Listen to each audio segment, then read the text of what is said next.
35 heures, effectivement, il faut vraiment tirer les leçons de cette expérience. Bon. Là aussi, lorsqu'on regarde les statistiques, ce qu'on constate, c'est qu'il y a eu, toujours, il y a un processus de création et de destruction de l'emploi. Ça, c'est en permanence. Bon. Ce qui s'est passé pendant le passage aux 35 heures, c'est qu'on a vu que ces créations d'emplois ont été accélérées. Et donc, si on fait la somme des emplois créés et des emplois qui sont supprimés, on constate que le passage aux 35 heures a permis quand même de créer 350 000 emplois de plus par rapport à ce qui est, entre guillemets, l'évolution normale de l'économie. Donc, ce passage a permis de créer en termes nets donc, des emplois. Donc, d'ailleurs, il y a des rapports officiels qui le disent, et dans la mesure où ces rapports dérangent, ils ne sont pas publiés.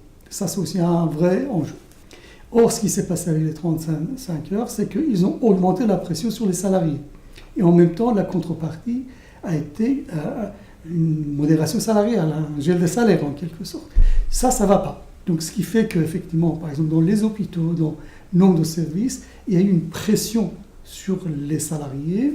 Et en même temps, on le voit quand même, il y a eu des inégalités. C'est-à-dire que les salariés qui sont moins bien payés ont été plus pénalisés par rapport à ça. Donc ça a été mal vécu par un nombre important de salariés. Donc, mais ça, ce n'est pas les 35 heures qui sont en cause, c'est la façon dont ces 35 heures ont été appliquées. C'est-à-dire qu'on est resté sur le même schéma de pression sur les salariés, mais derrière, il y a eu quand même des bénéfices toujours pour les entreprises. On n'est pas allé jusqu'au bout de cette logique de progrès social qui est la réduction du temps de travail.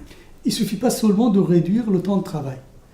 La réduction du temps de travail, si on veut que ça améliore la situation sociale, il faut que ça aille avec une réorganisation du travail, avec un changement de conception qu'on a de l'activité économique, c'est-à-dire comment on peut mieux répondre aux besoins sans augmenter la pression sur les salariés qui travaillent. La dynamique de création d'emplois permet de générer des revenus, et ces revenus permettent de financer la machine, et le fonctionnement de la machine. Par exemple, si on a plus de revenus, on aura par exemple plus des impôts pour l'État, et à ce moment-là, il va y avoir une amélioration de la situation des finances publiques, ce qui permet par exemple d'augmenter les investissements publics, de créer des emplois, et ainsi de suite. Et la même chose, on peut dire par rapport aux recettes de la sécurité sociale, et ainsi de suite. Ça, c'est le premier aspect. Le deuxième aspect, c'est qu'aujourd'hui, il y a quand même des moyens énormes, financiers importants, qui sont mobilisés, qui sont mis au service des entreprises et qui ne sont pas bien utilisés, y compris parfois ces moyens financiers, ces aides, ces exonérations qui sont accordées aux entreprises ont été accordées au nom justement des 35 heures et ainsi de suite. Voilà.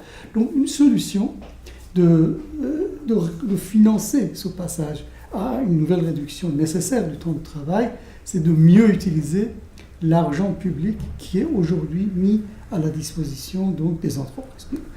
Là, ce que, par exemple, on peut faire, et ce que nous demandons depuis très longtemps, c'est une mise à plat de l'ensemble des aides qui sont accordées aux entreprises, donc une évaluation de ces aides pour voir quelles aides sont utiles, quelles aides ne sont pas utiles, et conditionner tout octroi d'aide aux entreprises à un certain nombre d'objectifs, parmi lesquels, par exemple, la réduction du temps de travail, les créations d'emplois, l'égalité femmes-hommes, et ainsi de suite. Voilà. Donc on peut mieux utiliser cet argent, et cet argent c'est énorme, c'est 200 milliards d'euros par an.